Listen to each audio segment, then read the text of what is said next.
What's up, YouTube? This is episode 5 of the Super Deformed Gamescast, where at the end of every week we talk about all the nerdy video gaming bullshit that's happened during the week and whatever else we want, but mostly video games. Everybody is here except for Brian today because he's a punk and he decided to drop out at the last second because he's got some stupid law exam going on. I don't know. It's not more important than this. Family emergency. Yeah, I know, right? It's this MBA test. Yeah, dude, shove it. We're taking applications to fill the spot already. We are right now. Yeah, exactly. In fact, the auditions begin tonight because we have a candidate. We've got the newest member of the Gamescast. Gabe is with us. Gabriel, what's going on, buddy? Everything's fine. What's up with you guys? Gabriel's a fan of the podcast, and we've been going back and forth on Twitter for quite some time, back before the podcast even began. And he was actually originally supposed to be one of the members. He said, "I don't think my English is good enough." I disagreed with him. But he heard how awesome the podcast is, and he was like, "You know what, man? I have to be a part of this. I have to be a part of this growing YouTube phenomenon that is the SDGC." Welcome. Thanks. All right, guys. Good to be here. So, a lot of interesting shit has happened this week. I kind of want to start off talking about Tony Hawk Pro Skater 5. I said 62 Metacritic. Yeah. 60. That's what I said. I said 62 Metacritic. I just want to point out. 36. 30? No way. No, actually, wait. If it's 30, that's too high. That's actually an increase because when I checked 2 days ago, it was 27. Yeah, Game Informer gave it a 6.5. They got the highest review. Is that the highest score in the game? Game Informer works on a 5 to 10 scale, so it's pretty much like a 2. So, I would like to, and when I say Tony Hawk Pro Skater 5, I'd like to lead with this. This is a statement from Activision. It says, a company representative provided IGN, that's where I'm getting the story, with the following statement.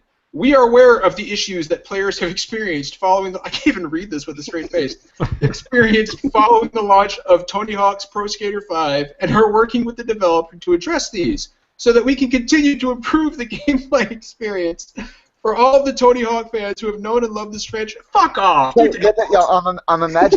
imagining a PR guy sitting in the office dictating that to his cell phone in a text-to-speech, and then having to go back and edit out all the giggles and laughs afterwards. Of course you knew about the glitches. Don't bullshit me. You knew about the glitches before you shipped it. So, for anybody who has forgotten, I just want to point out, the fucking day one patch for this game was 7.7 gigs. The game itself on disc was 4. The patch included the tutorial and the park builder. Yeah, no, dude, the fucking patch for the game was the campaign. I've never heard of the game itself. The game itself. So what that means is if you bought Tony Hawk Pro Skater 5 on disc and you popped it into your fucking PS4 or Xbox One or whatever you play it on. If you didn't have an internet connection at that moment, you got the tutorial. I've seen people say that's actually not the case, though. Because I didn't say they got the recognition or the second level while they were offline. But did they buy the disc or did they download it? They bought the disc. Yeah, they bought the disc. They rented it from Redbox and then didn't download the patch and still was able to get to the next level. But I mean, like it's still ridiculous. I mean, the patch is larger than the game. So, I've never heard of anything like that before. So right now, if I'm not mistaken, Tony Hawk 5 is the lowest rated game of the current generation. We've got this generation's right to hell. No, Afro Samurai 2. There's an Afro Samurai 2? exactly. It's got like a 25 on Metacritic because it's no fucking way. There's actually they made an Afro Samurai 2? And it's from the same developers as the one from last gen. When did this happen? When did it? Like 3 weeks ago, 2 weeks ago, yeah. It just came out. The reason you're not never heard of it is because it's absolute garbage. Well, yeah, I mean, but hold on. It was made in Unity by like half the staff of the original with no budget, so it's a complete garbage shovelware game. Whereas the first one was pretty decent. What is it sitting at on Metacritic? Do you know? Yeah, I'll look it up. It's like 20 something. Ooh. Yeah, no, absolutely. Yeah, 21. And the original is 65. It was not a terrible game. It was okay. I had fun. Yeah, but I mean, you know what? But I mean, wow, I didn't realize. I watched the Giant Bomb Quick Look of it, and that's the only reason I know about it. That's nuts, dude. It's so awful looking. It looks like the jankiest early access Steam game you can find. Is it still an alpha? Yeah, and it's on PS4. No, it's not an alpha. It's the final game, and it's the first episode. It's an episodic series. So. Oh god, I hate that. I hate that bullshit. I hate that. You know, depending on the game. You know, obviously with the Telltale games, that's the format, and Yeah. I'm fine with that. But when they did that shit with Resident Evil Revelations 2, that really pissed me off. The only reason it's episodic is just because they don't have enough budget to make a full game in one go. Yeah, that's all it is. They don't even have enough budget to make one episode, so. What do you think would have happened if Tony Hawk 5 would have been episodic? Or any kind of game. Episode 1 are the textures.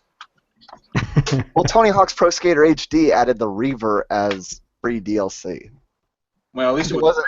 The Reaver wasn't in the original release of Tony Hawk's HD. Hey, dude, free shit is always good, especially from Activision right now. Because Activision, I was a huge Tony Hawk fan. A free mechanic that was introduced in the third game, sure. Mm-hmm. I mean, it's free, but still, like, why the hell was it not in the game in the first place? There's actually, you know what? While it's fresh in my mind, there's actually something else I want to bring up, and it has to do with Just Cause 3. And I've never been a huge Just Cause guy, but I thought this was really interesting. So what they're claiming, what the dev is claiming, I think it's Avalanche Studios, they're saying that they have the biggest playable map ever created for a game. Yeah, maybe like top 3, but I don't think it's going to be bigger. What's that game? Was it Fuel? Well, they're saying at 400 square miles, it's the biggest. Now, granted, we've heard this before. Witcher 3 says, "Oh, we got the biggest map," and before that was Skyrim. "Oh, we got the biggest map." You know, I'm sure Fallout 4. You know, I'm sure Bethesda will say, "Yep, our map is the biggest." But I mean, 400 square miles is pretty fucking big. I'm pretty sure like the actual Guinness record for largest game world is Fuel, the racing game. That's the racing game, right? Yeah, the one from like 5 or 6 years ago. I never played that. Neither did I, but it has a Guinness record. Well, here's the interesting thing about this big-ass island that Square Enix is talking about for Just Cause 3. So, as part of the marketing leading up to the release of the game, Square Enix is giving away an island to whoever comes out on top of the game's leaderboard after the first 90 days following its release. So, they're giving away a fucking I don't know how to feel about that. I don't know how to feel about that at all. I mean... I hate mowing my lawn. Or... What fucking island is it? Now, here's the thing, though. The island must not be very fucking big. Yeah, really. Well, it's only valued at $50,000 US, which doesn't... Is it San Nicolas Island? It's an island off the coast of Maine. No, but I mean seriously, for $50K, that's not very fucking big. If that's the value of the land of the island itself, you could build a tree for it. You could build a tree. You know what? Dude, you could buy an island for $50K. You're not gonna have anything left to fucking do on it, but you could buy it. But I mean, I don't understand. What are you supposed to do with an island? This is the dumbest fucking. You're supposed to throw C4 all over the place and here's blow the kicker. it up. They're just giving the island. They said that all taxes and fees associated with purchasing and obtaining of the island, including but not limited to attorney fees, escrow, I don't know how they say, and closing costs are the responsibility of the winner. What? What? Yeah, they're gonna make money off of this. What the fuck is that? What? You only get the island, my friend. Anything else? You get the island. It's just that you really have to You pay get to for buy the island. No, really, they're giving you the island just so you could blow it up. Because what the hell else are you gonna do with it? Where did you find that, Gabe? It's an IGN article. Hold on. Hold on, wait a minute. That's the most Square Enix fucking thing I've heard of this week. Hey, dude, you know what? Please be excited for more information in the future from Square Enix, all right? Okay, well, this is interesting. Location of island to be determined by sponsor. What? They don't even know the island yet? What? What? This is as of August, dude. This is hilarious. How have I not heard about this? We're gonna give you a fucking island. We don't know where it's at. We don't know. We don't. Wait, we need to follow up on this story in like 6 months because it's going to go horribly wrong. There's no way anything good is going to come from this. Dude, listen to this. Listen to this shit. Sponsor. Oh my! I can't read this. Sponsor does not guarantee the island to be inhabitable. They're sending you to Jurassic Park. They don't guarantee the island to be inhabitable, developed, or reachable by any means other than a boat. This isn't a joke, right? No, dude, this is an No, it's not. This is an IGN article. Oh man. What the shit is this? I think we're better off just give it the $50,000. Yeah, really. This island is gonna ruin someone's life. Square Enix also notes that the grand prize is subject to change if necessary. Like if there's a fucking tribe of cannibals on the island. Oh, Who I'm came pretty up sure with it's that? going to change. What? I don't. Wait, hold on. How many levels up did that have to get signed off on? How many people saw that and was like, yeah, sure. That's a good idea. Sponsor does not guarantee the island to be inhabitable. What? What? Are they gonna pick an island off the coast of fucking Hiroshima? What is this? Too soon. And is it too soon? I think the statute of limitations on that is passed. But I mean, you know, I don't even know. I have never heard of some shit like this before. It sounds completely made up, but it's IGN. I have heard of some shit like that before, but I just can't remember what it was. An island? You've heard of something comparable to an island giveaway for a game? I mean, it's only $50,000. Back when Advent Rising was coming out, they were offering like $1 million that everyone knew they possibly couldn't live up to. Nintendo did it with this. Yeah. What was that? Depending on who won. Coleco? Chemco? Who the hell was the publisher of Advent Rising? It had to be Coleco, right? Wait. Was it Koei? It was Majesco. None of us. Yeah, they don't even exist anymore because they did stupid shit like saying we're going to give you $1 million if you buy We're this. going to give you $1 million. That never happened. This is some Peter Molyneux shit. Yeah, this is some Peter Molyneux shit. Yeah. That's exactly what this is. I guarantee you he had a hand in this. He probably didn't, but I'm calling it anyway. Except when you get to Peter Molyneux's island, he hands you a shovel and asks you to start digging.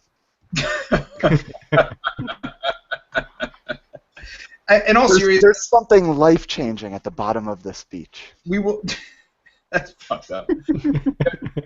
I'll tell you this much: we will follow up on this in 6 months, because after the game comes out in 90 days, I guess they're going to determine the winner of the fucking island. I guarantee you, it will not come to pass. There's no way they're going to give somebody a fucking island that the location of which has not even been determined yet.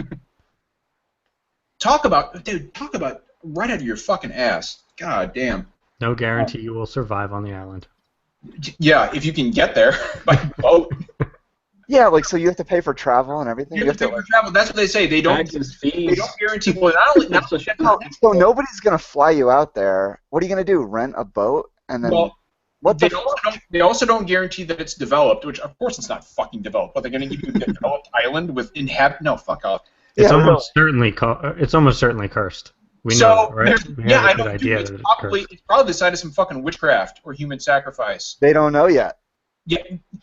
My favorite part, actually, is the part where they have to specify, we can't guarantee that the island will be developed. Of course you can. What, are you going to give me a fucking island with people living on it and houses? Yeah, really. You are now king of this island and all of these people. We're going to find the tiniest little fucking podunk island we can in the Philippines. We're going to take it over. We're going to bring a PMC in. We're going to get the locals out, and then it's yours. Military Sans Frontiers. Yeah, I know, right? Dude, I tell you what, though, you could turn that island into outer heaven. Yeah, exactly. Dude, you could Fulton some motherfuckers and make your own mother base, dude. Yep. That's great. That's outstanding. All right, guys. All right, enough about Square Enix and fucking islands. What else happened this week? Assassin's Creed. So the movie's coming out next year, right? It's either next year or the year after. And two very, very reputable actors cast for the movie. Brendan Gleeson will play the father of Michael Fassbender's character, who is Callum Lynch. He's the main character. And Jeremy Irons will take on the role of Marion Cotillard's father in New Regency's live-action adaptation of Ubisoft's history-hopping video game franchise. This could actually be really good. I'm not gonna lie, dude. I hate Assassin's Creed, but yeah, this could be good. I am actually impressed with the cast. Michael Fassbender, Marion Cotillard, Jeremy Irons, and Brendan Gleeson are all quality fucking actors. Well, wait, no, I'm not going to say it might be good. I thought the Prince of Persia movie might be good because it had Ben Kingsley in it. It was okay. It was okay, but I mean, As far as video game movies go, barely okay. Yeah, it's not like it was a Yui Bowl movie. You know? certainly not. Although It was No Alone in the Dark. I will say that Yui Bowl movies are almost kind of charming in their hideous. I've never watched one all the way through. You really should. It's an No, experience. I shouldn't. You need to watch. You need to watch In the Name of the King: A Dungeon Siege Tale. I think I watched half of Postal. You haven't lived until you've heard Burt Reynolds with no irony say, "Now get on your knees in front of your king." Wait, that was the Dungeon Siege game? Yeah. The movie, the Dungeon Siege Yeah, game? there's that line in the movie where he says, "Now With get." the He's saying saber? "guy" too. He says, "Now get on your knees in front of your king." Dude, I had to stand up and walk out. I couldn't take it. I couldn't take it. Whether it's that or Ray Liotta as a fucking sorcerer. I mean, Holy crap, no way. yeah, roll that one around in your head. Ray Liotta as a fucking sorcerer. I just want to see a clip on YouTube, that's all. I don't want to see, I do not want to watch that movie.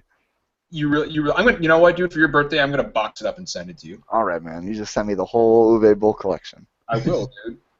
It'll probably set me back $5. Wait, hold on. Didn't he direct the movie? Wait, there was this movie about like a mass murderer. Yeah, it was like Rampage.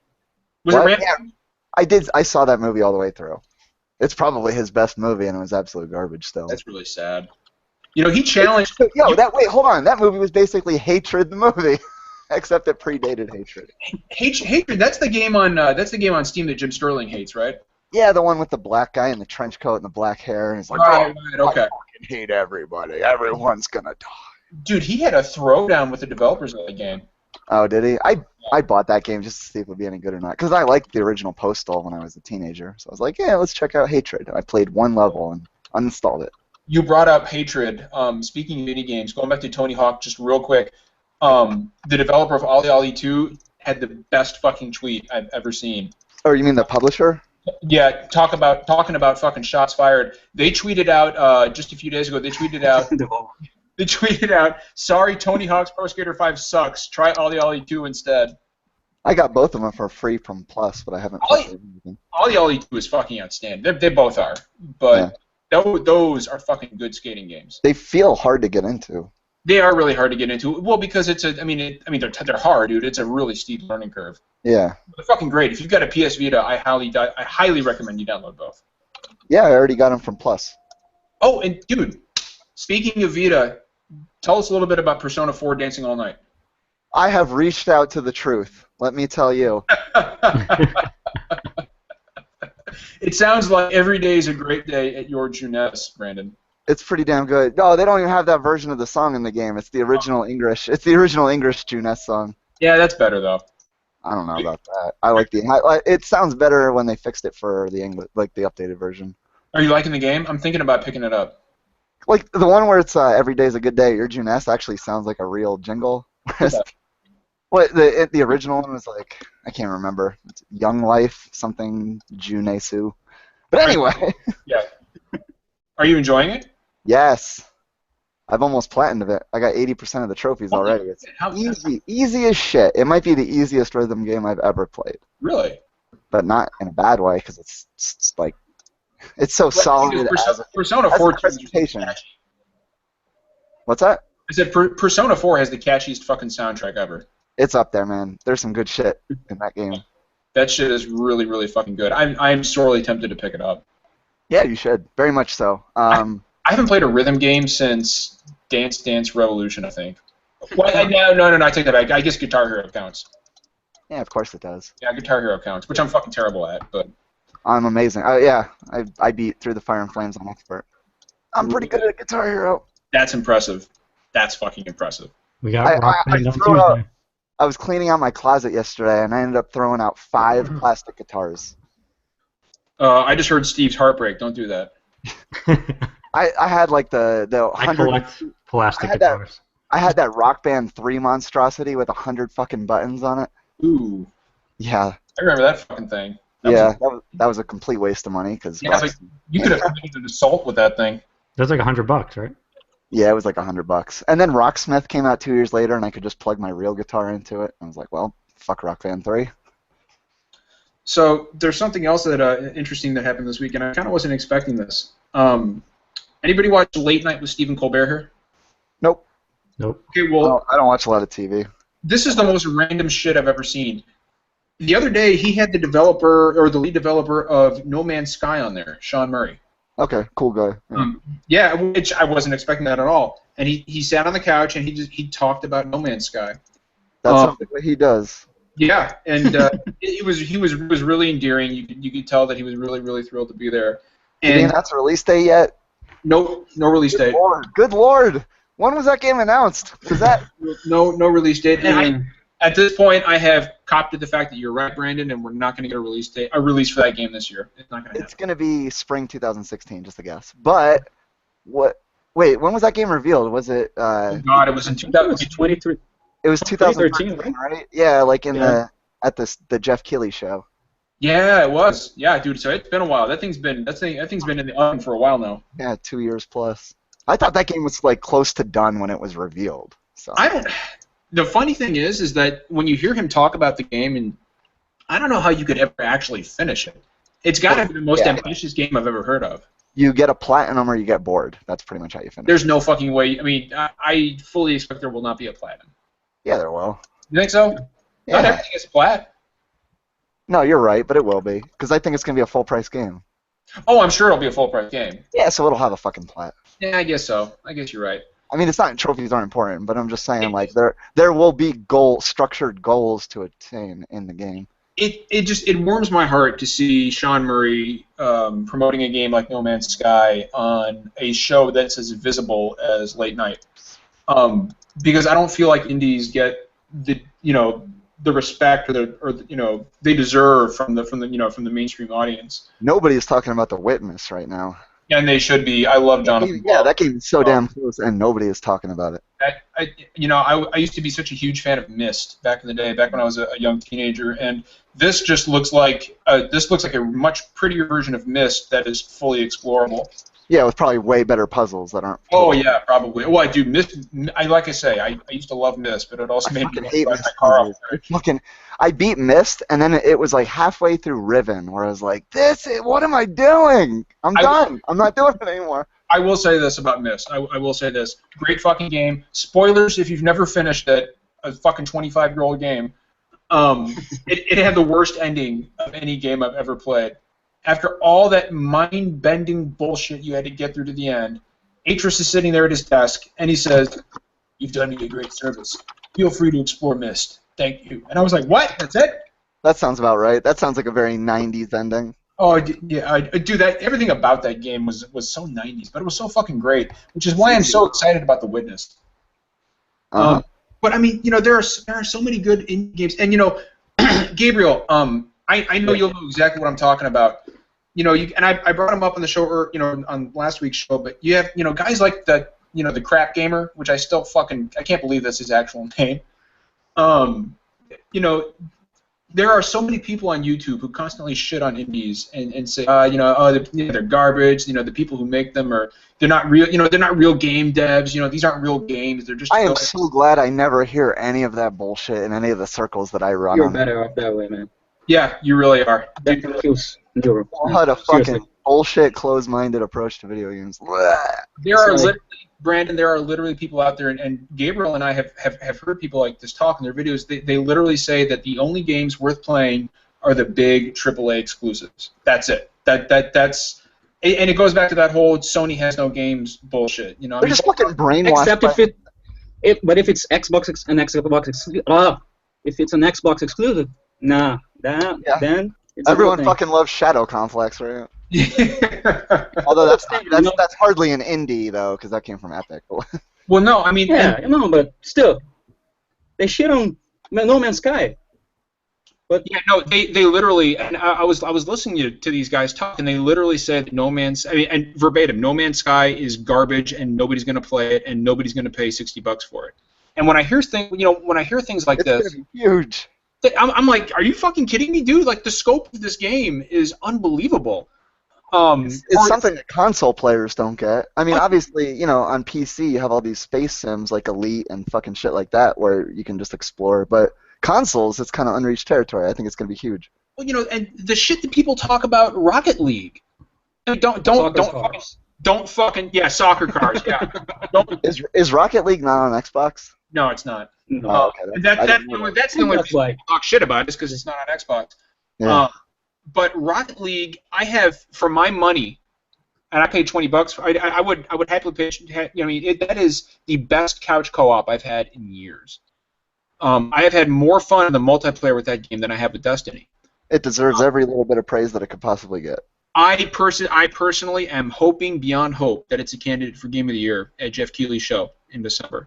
No, you what? You're crazy. Nope. Calling it now. It's going to be up there. It's going to be. Fucking insane. Stop. Nope. Calling it now. It will be. It won't win, but it will be a nominee for Game of the Year. Fallout 4 and Metal Gear Solid 5 are the only possible games that could win that. Oh no, absolutely. No. I'm not saying Rocket League is going to win. I'm saying. Just at least. I'm saying it will be nominated. No. Nah, I don't see it. Nah, I don't think Because so. what? They're only going to go with five games probably, and it's going to be Bloodborne and Witcher 3 and Metal Gear and Fallout, and then I don't know, something. Rocket League. Maybe, but unlikely. There's got to be some other big budget bullshit. No, the Taken King. They'll put that on there. Shovel Knight. No, it can't be Shovel Knight because Shovel Knight came out last. I mean, that's new to PlayStation this year, but the actual game itself was released last year. So it won't be. I would love it to be something like Shovel Knight. That would make my fucking. The closest thing Jeff Keighley's show has ever given to giving an award to an indie was The Walking Dead in 2012, and obviously Telltale is not an indie studio. Yeah, no, I would not call it an indie anything by any stretch of the imagination. But just lower budget games. Actually, I don't know. Is there an indie category at the game show? I'm pretty sure there is. I'm not sure if there is or not. What's his award show called? I don't even remember. It was just called the Game Show. The Game Awards, I think it was. Or the Game Awards or whatever. Yeah. I loved it. I was a big fan. But I would love to see Rocket League nominated. Just one, because it's a great fucking game, but two, just so people would get so fucking butthurt and salty over it. The salt would flow like fucking water, and I would love it. Absolutely fucking love it. Yeah, they do. They have a category for Best Independent Game. The nominees last year were Broken Age, Monument Valley, Shovel Knight, Transistor, and Ethan Carter. What won? It doesn't show on the website. Dude, Ethan Carter was fucking magnificent. Oh, Shovel Knight won. That's right, Shovel Knight did win. I bet Undertale wins this year. Yeah, that's a good candidate, sure. Dude, I have heard so many good things about that game. I'm playing it. I've heard so much about it, I feel like I don't even need to play it now. That game got a 98 on Metacritic. It's down to 97 now. A 98. Steve brought that up last week. Is it PC only, Steve? Yeah. Guarantee it comes to either console or handhelds. I feel like there's a good chance of Sony approaching them, yeah. There's no way. I mean, dude, with that kind of score and with those kind of accolades, there's no way either Microsoft or Sony aren't going to jump on that. It's just developed by a dude. Like, developer is just one a guy. Dude's name. Oh, dude, no. Those games are the best, man. Look at fucking, what's it called? Axiom Verge. Yeah. Verge is one guy, Tom Hack. And my thoughts go out to his only child, by the way. I guess his child was born recently, and the kid is really sick. Oh. Yeah, so our thoughts and prayers out to Tom Hack's kid. Nobody should ever have to go through that. But I mean, Axiom Verge is a fucking outstanding game. I'm a sucker for Metroidvanias. Chasm, Brandon, that one I showed you the other week. That's a great looking fucking game. Yeah. I don't get the. I mean, people say, oh, indies are just filler. I challenge anyone to play Transistor and not feel moved by the end of that story. For anybody who hasn't played Transistor, it's by the same developer. What was it? Bastion. Bastion. Yeah, Bastion, by the same guys who developed Bastion. I'm still waiting on the fucking Vita version, by the way. Really? They haven't released that yet? There's no. Yeah. What? Really? Are you sure? Positive. I look for it on a weekly basis, and for me, that game was made to be on the Vita. Yeah. That game's. Still waiting for the Banner Saga. What's that? The Banner Saga. I'm waiting for they to release it on the Vita. They announced it last year. No, I know. I just haven't seen it yet. What? It's nowhere to be found. Yeah. They announced all these games for the Vita. Where are they? That sounds pretty normal for Vita ports. I tell you what, that's another thing. I don't know if you guys had heard, but I guess Sony has pretty much confirmed more or less that the Vita is dead. They're still going to produce, or they're still going to support production for the console, or it's not really console, for the handheld itself. But they're not planning a successor. Because I got two. Nor should they. I agree. The Vita is, which really kind of bums me out because it's a beautiful fucking machine. I love my Vita. I do not love mine. I love mine, dude. There's so many. I mean, dude. I have all these PlayStation 1 classics right at my fingertips. I like playing on emulators better. So. I just, I like my Vita just because, I do travel some for work. Sure.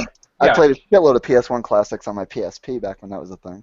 Oh, sure. No, it was still active duty and traveling all over the fucking place. That was one of the things I loved about my PSP is that you could hack it. You can't do that. The Vita, I don't think anybody's hacked the Vita. Yeah, I had so many NES and Super NES games on my PSP. It was great. Oh, dude, it's fucking ridiculous. I mean, I've got a 3DS for that now. True. But I'm really sad that Sony is not going to follow up. Or actually, you know what? I take that back. I'm really sad that the Vita didn't find the audience I feel like it deserved. Because it's a great fucking machine, and the tech. Wait, it has exactly the audience it deserves. Like niche fans of Japanese RPGs with lots of fans. No, I don't know. I wish it had found a much wider, much broader audience. But then again, nobody should be surprised. It doesn't. The audience doesn't deserve that because they released all these fucking games like Killzone, and I was like, nah. Killzone was garbage. Yep. And what? No, Killzone was not garbage. Killzone for the Vita? Yeah, Killzone for the Vita is way better than Shadowfall. Oh no! I'm thinking no. You're right. Killzone Mercenary is great. I'm thinking of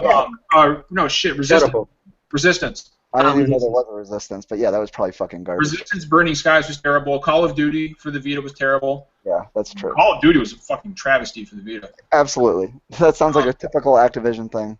It does. Yeah, and from what I hear, the patch is bigger than the game. So, come on, laugh.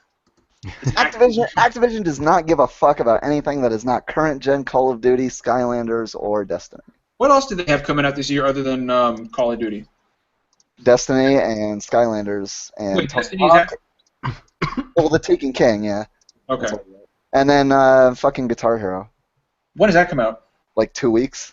Really? Yeah. They're launching it practically same time as Rock Band? It comes out in like a week and a half, and then Rock Band is like another week after that or something. No, Rock Band's on the 6th. That's going to be a Clash of the fucking Titans. Steve, what are you getting? I know you're getting one of them. Of course I'm getting Rock Band. Okay. I'm getting Guitar Hero because I want to learn the new guitar. And then you two are going to battle it out. Like I said, I just threw out 5 plastic guitars yesterday. I am so sick of that 5-color button scheme. Like, I perfected that shit. I need something new. Have they released the full set list for other game? Yeah, both of them. Anything and they're both bad. So. Are they really? Yeah, they're both pretty bad. Get ready to pony up for some DLC. I got the pre-order from Amazon. It comes with like 34 extra tracks. Yeah, Rock Band has like this insane sale going on, and I guess you'll be able to import all that shit pretty cheaply. Like, it seems like Rock Band 4 exists mostly as a platform to get all of your DLC and just have all that shit on a current gen console that you have plugged into your TV. Whereas Guitar Hero is really trying to do something new. They're trying to relaunch the brand.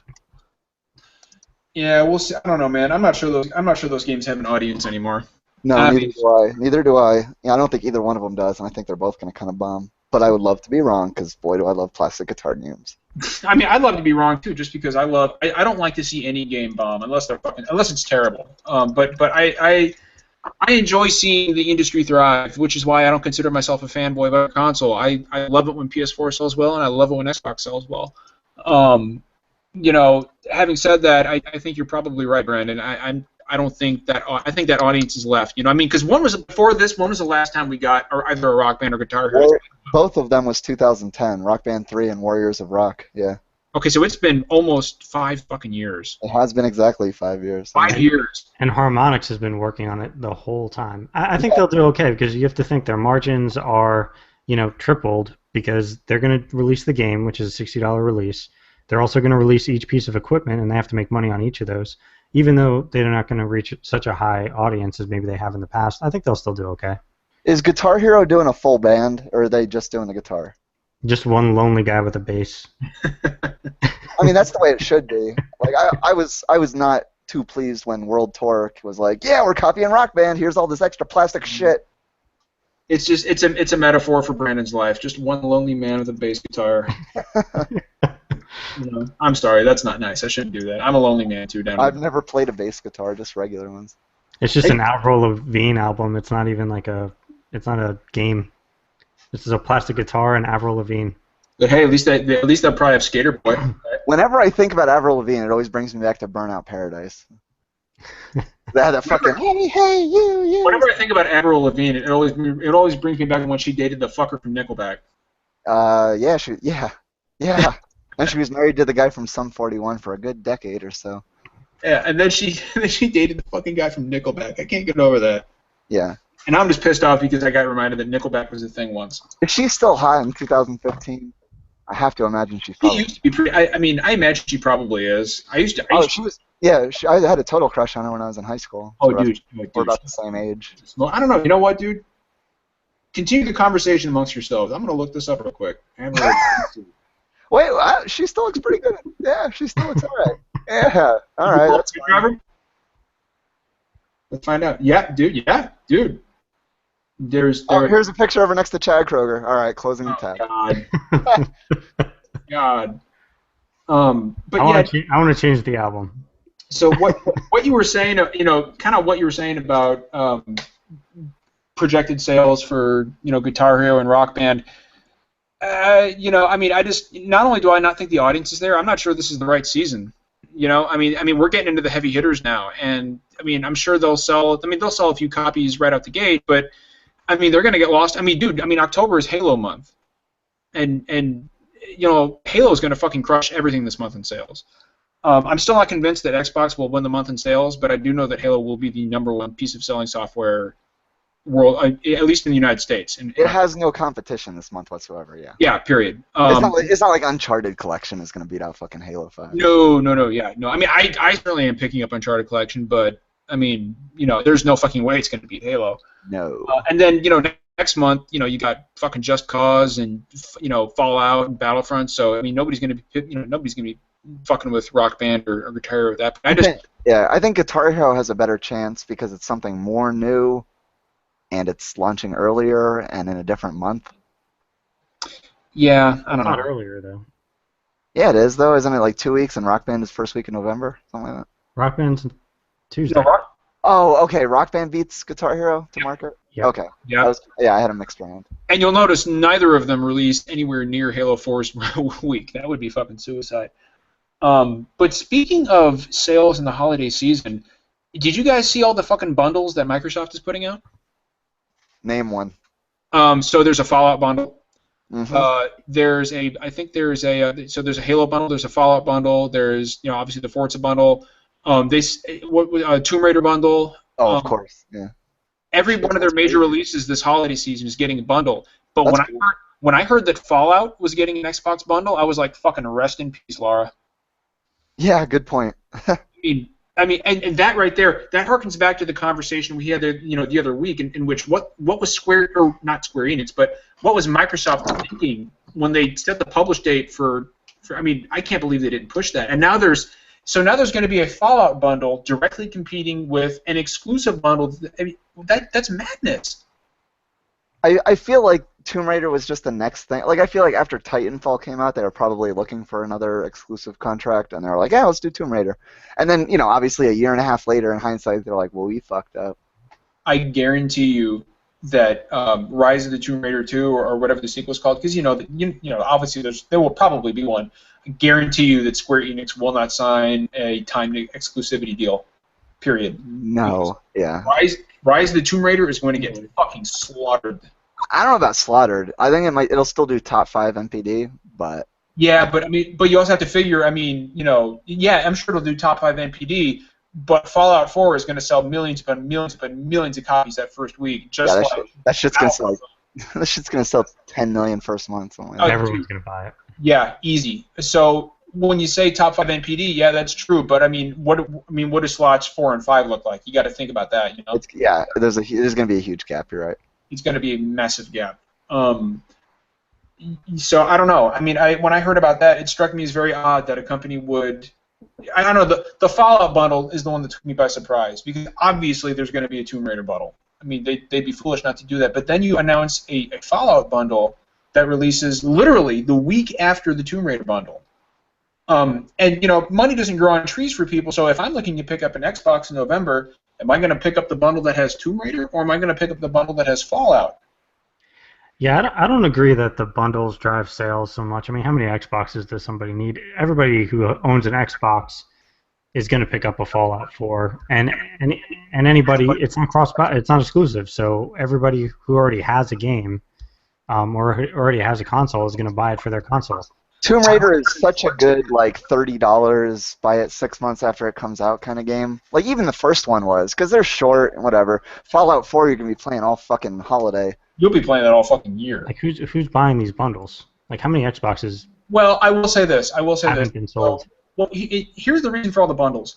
So this year is going to be the year where not all, but the vast majority of both first-party and third-party releases are going to be current-gen only. Right. Last year, almost everything was, released across both PS4 and Xbox One, and PS3 and Xbox 360. Right. This year, with the exception of Metal Gear Solid 5, I mean, most of the major releases are current-gen exclusives. So this is going to be the holiday season where everybody is diving in and making the change from 7th gen to 8th gen. So I expect holiday sales of consoles this year to be record-setting. I think it's going to be huge. They're not doing a gimped Battlefront for old systems, are they? No. Okay, I didn't think so. I mean, they'd be foolish to. Tell me about it. The only major release that is seeing a cross-gen push is Call of Duty Black Ops 3, and of course, for PS3 and 360, there's no fucking campaign. Who needs a campaign? That still just blows my mind. Activision's on a fucking roll, but. So that's why I think this year sales of consoles are going to be massive. I mean, you're going to see record numbers of console sales this year, and I think leading into 2016, I think next year will be the absolute peak year, because there's a lot of big releases next year. I also, in this, we can have this conversation another time, but I think this console gen is going to be about 6 or 7 years. I don't think it's going to last as long as the 7th gen, and I don't think it needs to. I think 7th gen went on 2 years too long. Yeah, absolutely. I was so sick of those systems by like 2012. So was I. I was like, dude, I'm ready for what's new.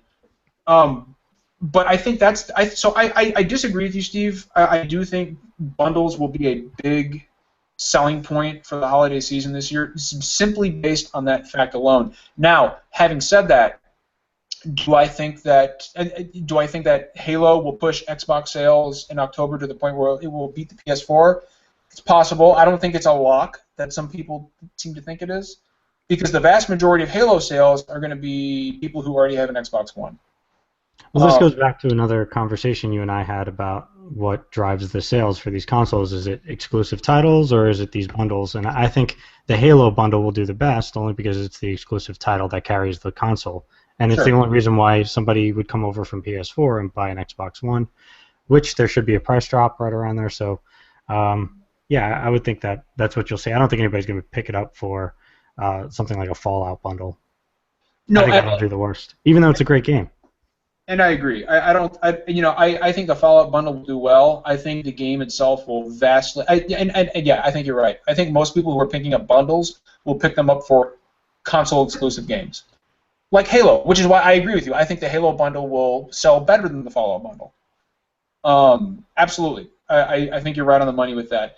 All I'm saying is that I don't think that I do think that bundles will push the majority of software this year. I don't think vanilla systems without anything attached to them are gonna because just look. Well, why would you? Last year. There's no reason to buy unless you're buying refurbished. Like, there's no reason to buy it outside of a bundle unless you're buying I can agree with that. Yeah. I think going forward, bundles are going to be the norm. And dude, we have seen more bundles this year than look, dude, just look at PlayStation. You had the Batman bundle. You have the Taken King bundle, which is pretty sick. You got the Star Wars bundle. Now GameStop is going to be doing their own fucking bundles. GameStop is going to be doing exactly. GameStop is doing their own bundles. I didn't see that. Because they want to move away from like digital pack-in codes and bundles, so they want to package physical copies with the bundles. I mean, dude, fucking bundles this year, and I think bundled software with consoles is the new normal moving forward because that's what people like now. Yeah. Brandon's right. We're going back to the 80s and 90s, back when you got a fucking Mario game with your Nintendo. Exactly. I fucking love it. I love it. I think that's great. You know, it's more value to the consumer, and most of these bundles are $3.99. You know, so I mean, what are you gonna do if you're buying just say a fucking PS4 on Amazon? Are you gonna buy a $3.99 vanilla PS4, or are you gonna buy one that comes with The Last of Us? I mean, you know, I'm gonna pick the one that comes with a game. You know? I just think it's gonna be something the producers regret when they have the Tomb Raider bundle sitting on the shelf in 2017. Yeah. Yeah. No, I think and here's the thing. This is why the bundle doesn't make any sense to me. If it was releasing in the summer, I would completely understand it. Uh-huh. You know, I'm like, yeah, sure, no, absolutely do a Rise of the Tomb Raider bundle. You've got it exclusive for a year. There's nothing else, but they're releasing it not only competing against Fallout 4, but it's going to be competing against, I mean, what is really the mascot, the driving force behind Xbox, which is Halo and Master Chief and the Master Chef. Master Chef, man. You know, and I don't understand the logic. I don't. I think Tomb Raider is going to get lost in the shuffle this year, both the game itself and the bundle. You don't fuck with the scrambled eggs, man. Honestly, dude, I think it'll end up I think it'll end up selling more on PS4. And the reason I say that, and it's not because I own a PS4 and I don't own an Xbox. I don't play that game. The reason I think it'll sell more on PS4 is because one, it's brand recognition. More people associate Tomb Raider with Sony historically. But two, there are so many other fucking games coming out. I mean, if you own an Xbox, I mean, let's face it, money doesn't grow on trees. If you own an Xbox, what are you going to buy this year? Are you going to buy Fallout and Halo, or are you going to buy Fallout and Tomb Raider? Is Gears 4 next week? Is next year? I always forget that. Dude, if it was next week, I'd be picking up an Xbox. Next year? No, I mean next year. I think so. Yeah. Okay. I think so. Next year is going to be huge for games. I can't believe Gears 4 isn't coming out this holiday. That seems like such a... I mean, it would go right up with Halo, but it seems like such a holiday game. I don't know. It does. Well, dude, honestly, I will be stunned if it's not a holiday 2016 game. That'll be November next year. And I'm actually not surprised that it's not coming out this year because, I mean, then you'd have Gears 4 competing against Halo. Oh, yeah, the estimated release date is December 2016. Okay. Holy shit. I thought it was closer. Yeah, no, dude, that game is still that game's still cooking. It's gonna need. Okay, I thought that game was like maybe 6 months away, but okay, sure, still another year to go. Well, and it needs another year because I'm a big Gears of War. I love Gears of War, and I thought the E3 demo was extraordinarily bland. It didn't do much for me. It was like, yeah, cool, third-person shooter. Okay. We don't make a lot of those anymore. It's a third-person shooter. Okay. I mean, compared to like Uncharted 4. Which was like my jaw's on the floor the whole time. Oh my god, dude!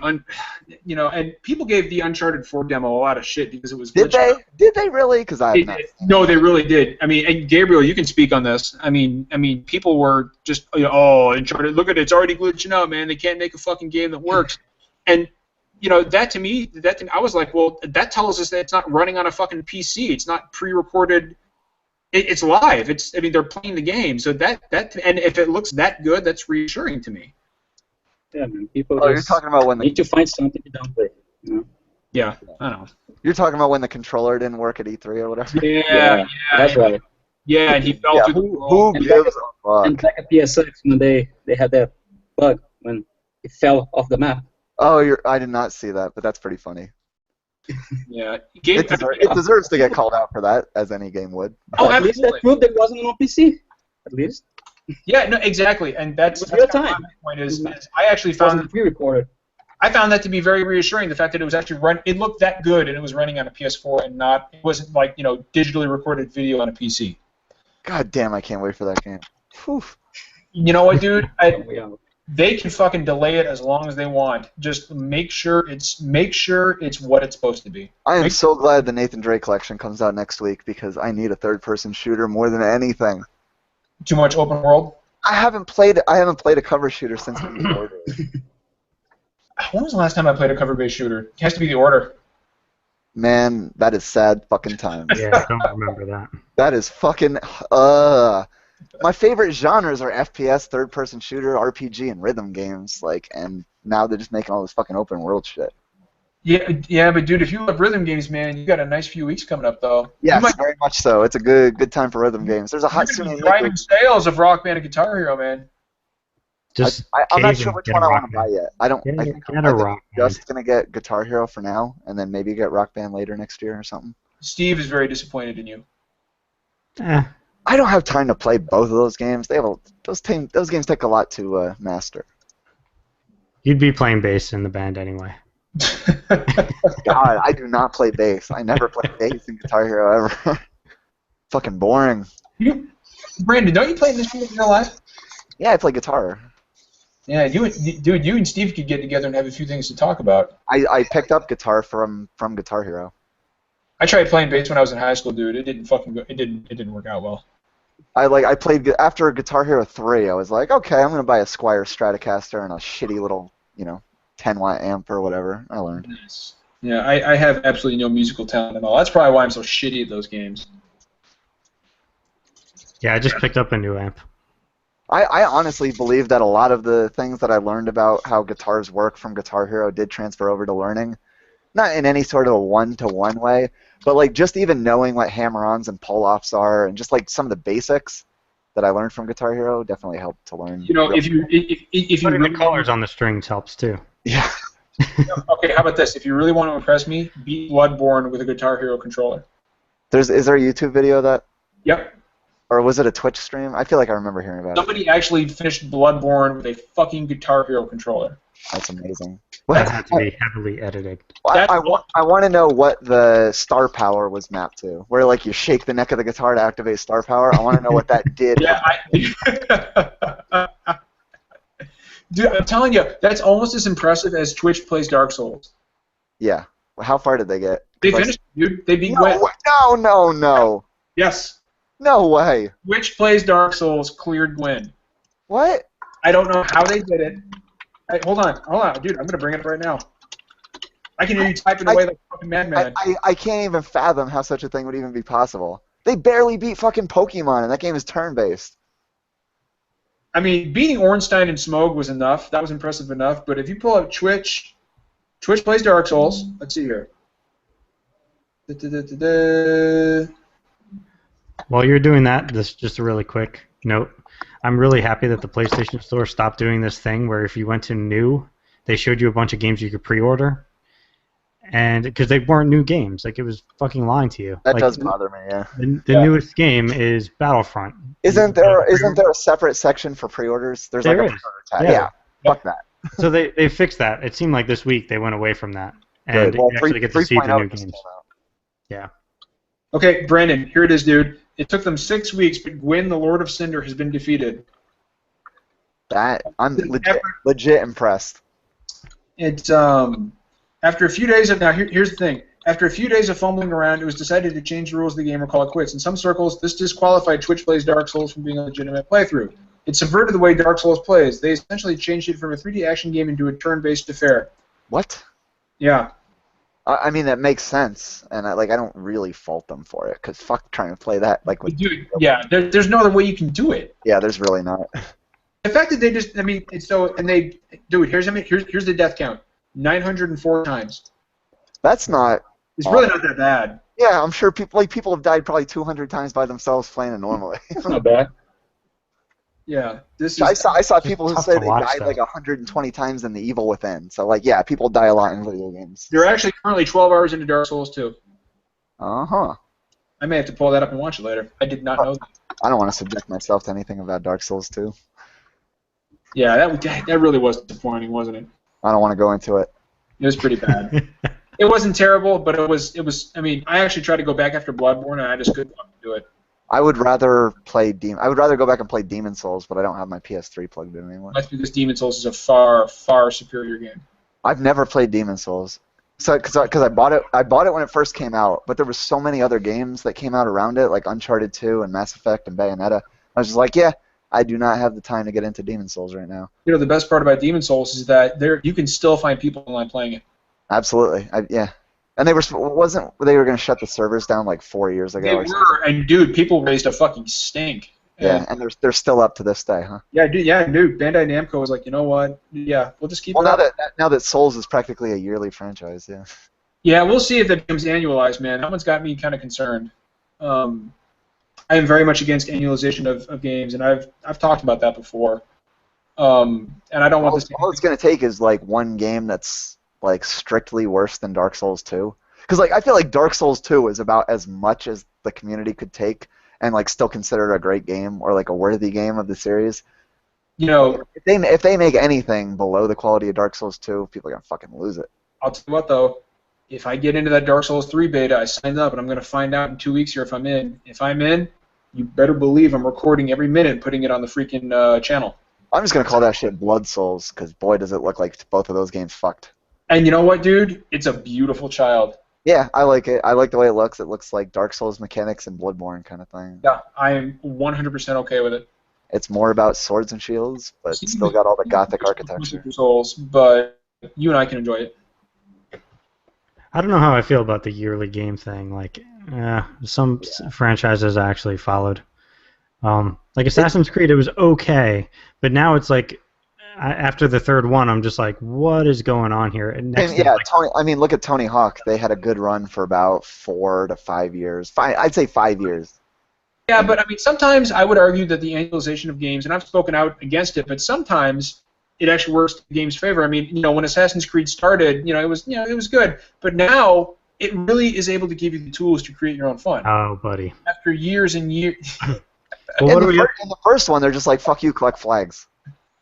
Now the series has truly evolved to the point where you. Well, this goes back to the Rock Band problem though, because I mean they've been in the closet for 5 years wondering like, well, how do we make this game better? And the question becomes, is there still an audience? I mean, for these other companies that are putting out a yearly release, at least they can project what their audience will be. It's safer in a way, and they do monetize it. They get paid and they keep their development teams on. There's not as much turnover, I imagine. I would guess there's a merit to it. I mean, I don't want to see Assassin's Creed the 90s or whatever we're up to now, but for some of these other games, they should probably put something out more often than every 5 years. If Assassin's Creed really wants to shake it up, they'll give me a game with a setting during World War II. That would be awesome. Yeah, sure. Fuck it, because I'm so sick of what Assassin's Creed is that anything is better. Give me an Assassin's Creed in Nazi-occupied Europe in 1942. Sure. Yep. Well, kind of like the Saboteur. Yeah, kind of like the Saboteur, but which was so fucking disappointing. Don't even get me started on the Saboteur. I know a lot. I never played it, but I know a lot of people really like it. What a wonderful concept for a fucking game. I mean, the map. I remember. Oh, the Saboteur. The game itself was in black and white, and as you liberated areas from German control, color seeped into the world. What an awesome idea. And it was such a cool fucking concept. Unfortunately, the main character was basically Italian. Oh, they killed my family, and now I'm mad. Yeah, that sounds about right. That sounds like a mid-era last-gen game. That's exact. I mean, that and the fact that there was really not a whole lot to do. I mean, the world was kind of dead, but for what it was, I mean, I remember hearing. Who developed that? Was that Pandemic? Ew, God. The guys who made the outfit or whatever. Somebody look it up, because now I'm curious, because I have no idea what they've done. I think it was Pandemic's last game, and they closed it down. I was going to say, I don't think... Yeah, it was Pandemic. Was it Pandemic, Gabe? Yeah. Were they the ones that made the outfit? I don't know. I'm curious about Pandemic. No, Mercenaries. They made the Mercenaries game. Those were terrible. They were okay to bad. Yeah. They were terrible. And Full Spectrum Warrior, the realistic military sim kind of things for consoles, as close as it gets on consoles. Dude, that's why I want Call of Duty to go back to World War II. Or hell, dude, I want Call of Duty to go back to the American Revolution. That's what I want. I want stories that you don't generally see told in games. And outside of Assassin's Creed 3, which really wasn't about the American Revolution. It's not going to happen in Call of Duty because the Call of Duty single-player campaign just supports the multiplayer, and people want hit-scan weapons and fucking booster jets on their boots. Yeah, that's so frustrating. I mean, they're not going to do a campaign. I mean, they're not going to do a campaign that takes place in like a creative campaign and then just do fucking Black Ops. Give me a fucking Wolfen-style game set during the American Revolution. That sounds good to me. And you know what, dude? Send me behind enemy lines and fucking dude, make it kind of like Deus Ex style.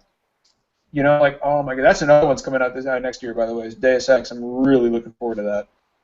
Yeah, should be good. Oh, and I knew there was something I was forgetting. So do you remember that really terrible fucking pre-order deal that Deus Ex had going? Augment your pre-order. Augment your pre-order. You know, well that's canked.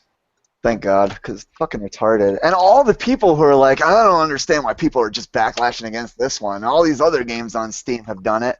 Like, fuck that. The other ones that did it on Steam gave you a free game. They didn't fucking hold the release date hostage. Like, if you pre-order, you 2 days, quote unquote. You get it early before anybody else. I mean, that was garbage. When XCOM did the same shit in 2012, if you reach the highest pre-order tier, they're like, yeah, everyone who pre-orders gets Civilization 5 for free, which is awesome, and that's not fucking you over in any way.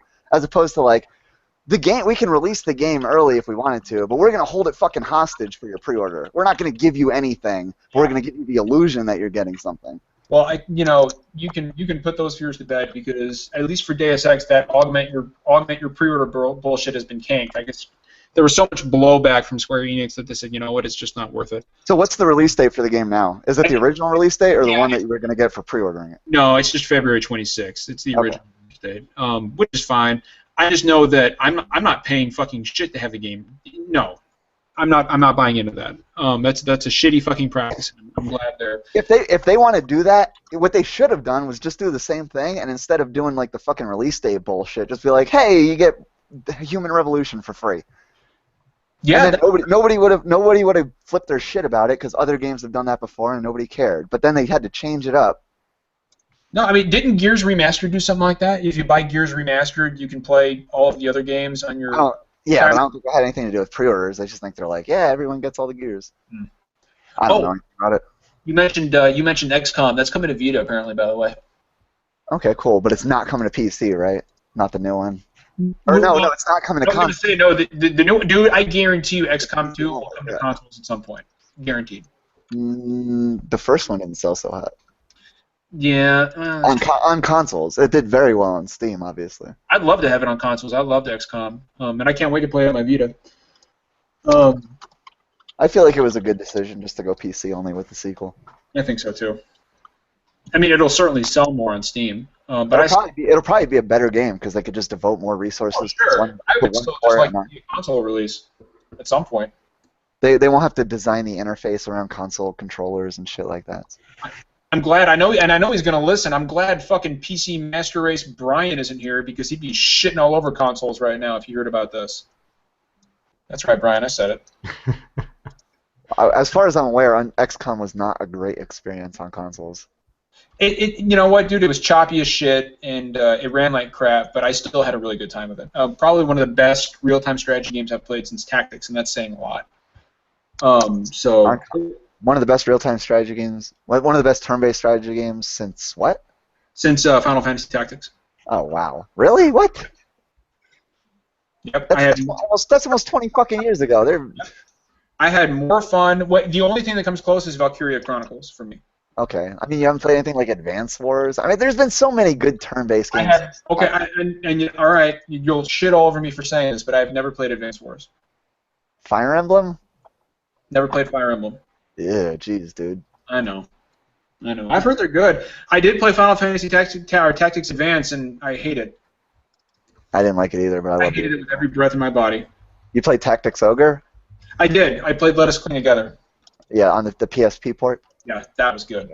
I played that shit back in the 90s on an emulator in Japanese, and I actually beat it with save state. I've never played any of this. Without having any idea what was going on. And I figured out the menus just by clicking on things, like saving a state, clicking on something, and then loading a state just to see what it did. It was a fucked up way to play the game, but there was no other way to play it in the U.S. Did you ever play Disgaea? Any of the Disgaea games?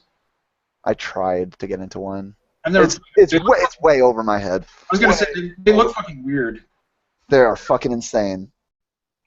If you want to get into Disgaea, you got to be hardcore about it. Well, does anybody have anything else? Anything else cool happen this week? Gabe, do you play any games this week?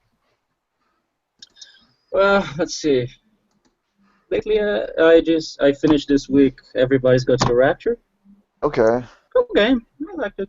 How long did it take? Kind of a soapy opera story, but I liked it. How So long? here's my Patapon too. wait. I didn't mean to cut you off.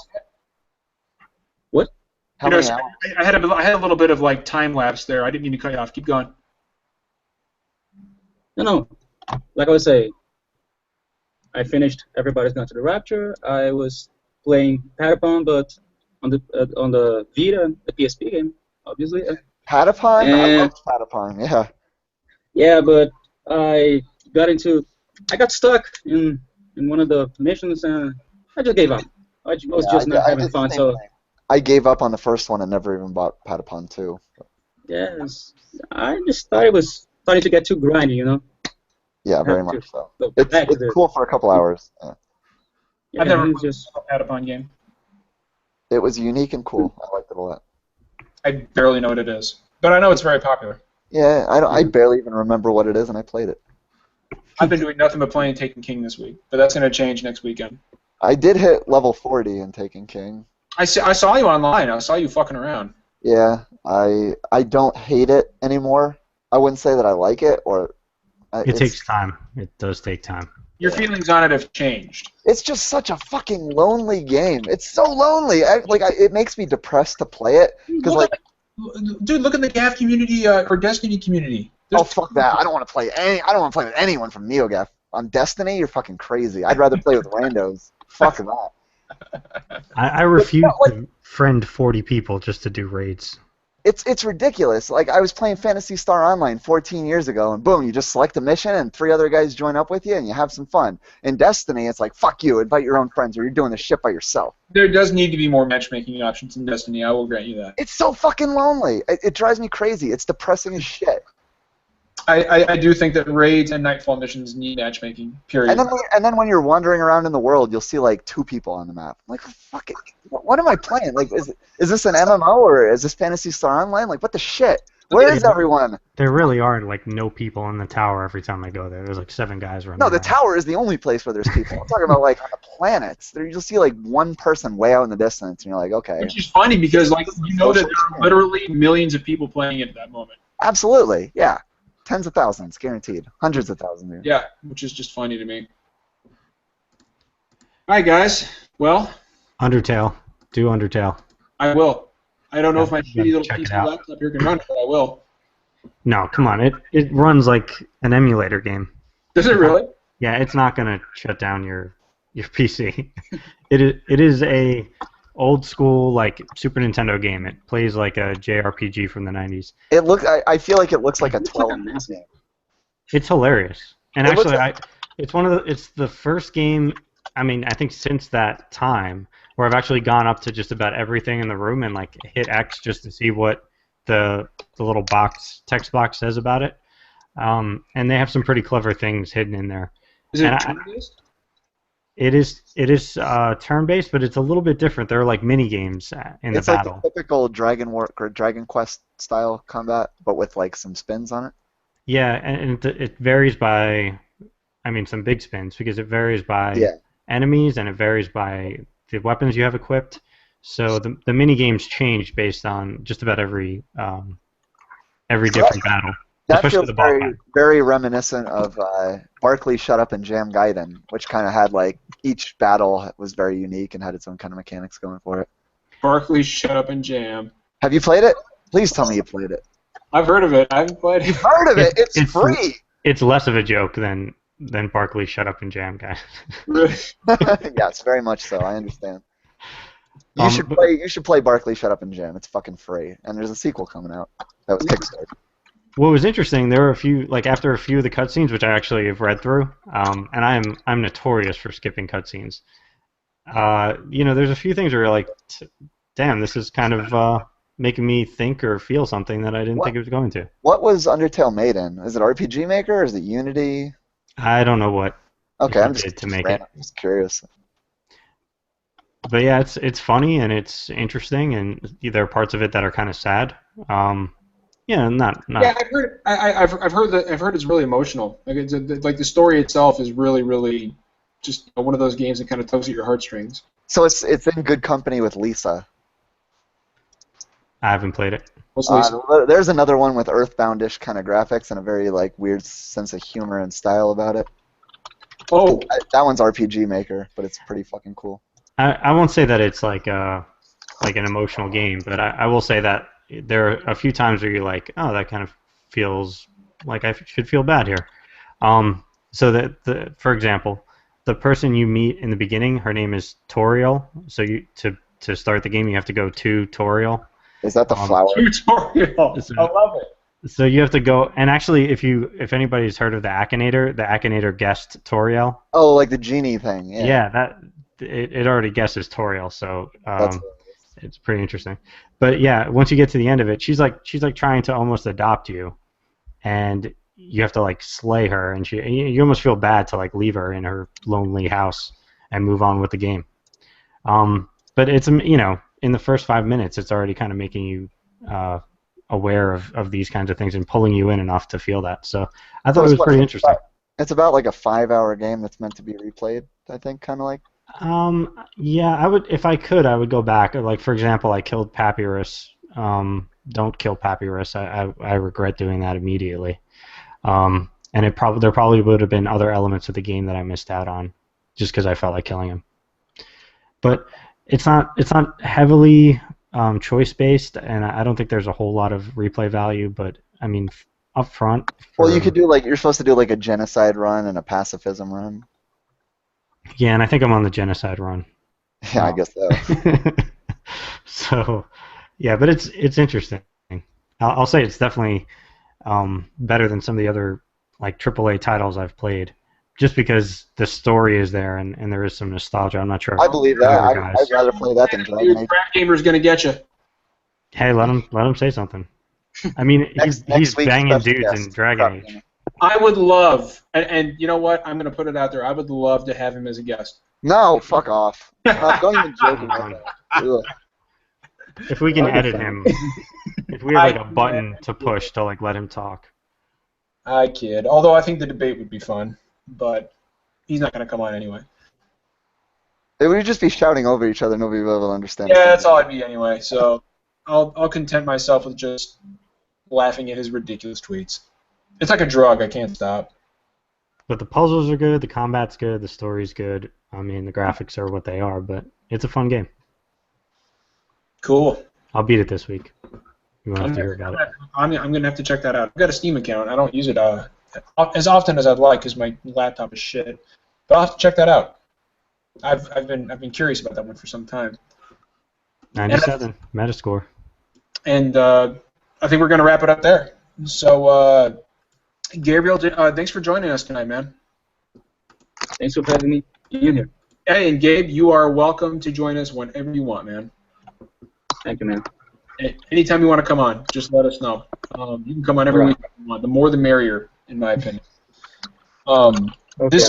This has been episode 5 of the Super Deformed Gamescast. For anybody who watches, thanks for taking a little time to listen to us. As always, it's not always poetry. We may not always agree, but we always keep it real. And we will see you all next week. Peace. Later. See you later, guys.